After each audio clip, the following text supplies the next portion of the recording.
dumarka Soomaalida ee ka tirsan baarlamaanka dawladda federaalka ee Soomaaliya tiradoodu waa 23% halka golaha wasiiraduna ay ka yihiin 10% oo kaliya. haddii aynu eegno dhanka maamul goboleedyada Soomaaliya dumarka 2% ay ka yihiin baarlamaanka Jubbaland halka golaha wasiiraduna ay ka yihiin 2%.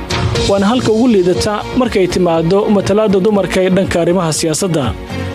baarlamaanka Koonfur Galbeed dumarku waa 20% halka golaha wasiiraduna ay ka yihiin 8%.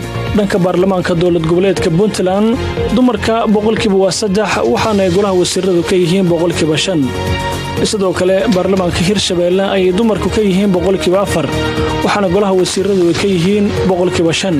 baarlamaanka Galmudug dumarka 9% halka golaha wasiiraduna ka yihiin 7%.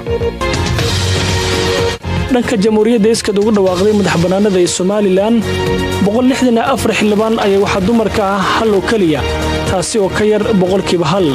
wasiirada Soomaaliland waa 65 laba dumar oo kaliya ayaan ka tirsan golahaasi taasi oo ka dhigan in 3% ay yihiin. dalka Itoobiya wadarta guud xildhibaanada dawladda federaalka Itoobiya waa 547.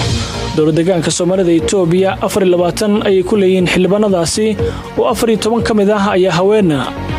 xildhibaanada dawladda deegaanka Soomaalida Itoobiya waa 270 xildhibaan 70 ayaa dumar ah waxayna taasi ka dhigan tahay 26%. shanta xafiis ee ugu waaweyn 3 iyaga ayaa maamulo oo halkaasi ka arrimiya.